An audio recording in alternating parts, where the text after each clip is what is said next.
បងប្អូនថ្ងៃនេះខ្ញុំធ្វើគៀវបំពងច្រាំសាច់ជ្រូកហើយឆាសាច់ជ្រូកឲ្យឆ្អិនហើយខ្ញុំយកមកលាយជាមួយត្រាវមួយមើមការ៉ុតហើយក៏យើងដាក់គ្រឿងទៅនេះទិញសម្បកពពាបានយកមកមូគួយមូនិយាយពីមូចុកចកេះចុកខ្នងដមនឹងហើយត្រាវម្ដុំសោះមើមការ៉ុតម្ដុំសោះហើយមូរំហើយលោកអើយ1ម៉ោង2ម៉ោងមូហើយអាសបកពពានឹងខ្វះនេះមកយកអាសបកចយោសបកគួងយើងហ្នឹងយកមកមូថែមដាក់អស់សាច់មូហើយយកទៅបំពងដាក់បំពងហ្នឹងនៅសល់ទៀតញ៉ាំអត់អស់ទេហើយគឺយើងដាក់បំពងមកសឡប់បានយកដាក់ក្នុងទូទឹកកកទុកហ្នឹងយើងបំពងបានញ៉ាំថ្ងៃក្រោយទៀតហើយគ្រឿងវាដាក់ភ្លើងហឹមណាកុំដាក់ភ្លើងខ្លាំងវាអត់ឆ្អិនដល់ក្នុងទេ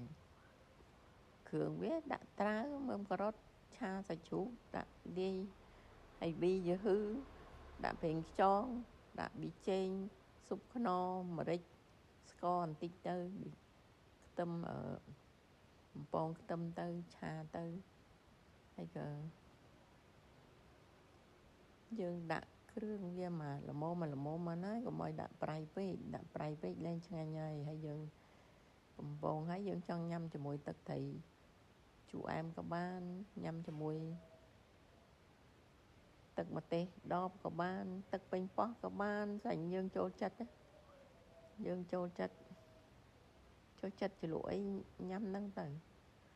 ជ្រលក់ទៅជួយ like ជួយ share ម៉ាក់ជួយឲ្យបេះដូងយកកម្លាំងចិត្តថ្ងៃក្រោយមកធ្វើឲ្យមើលទៀតគេលោបងប្អូនណាកូនចៅណាអត់ដឹងថាធ្វើអីមើលវីដេអូម៉ាក់ទៅមានម្ហូបច្រើនមុខអញ្ចឹងទៅនឹកឃើញអូសវីដេអូម៉ាក់មើលទៅ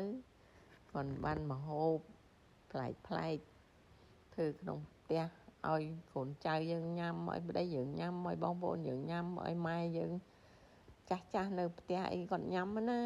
ធ្វើលេងញ៉ាំលេងទៅអបសុខកុំឲ្យនៅស្ងៀម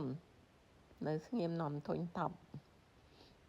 បំពងឆ្អិនហើយនេះមកកភ្លុះធំឃើញទេហើយក៏ហមល្អណាស់នេះច្រកថងបានយកទៅឲ្យកូននៅផ្សារទៀត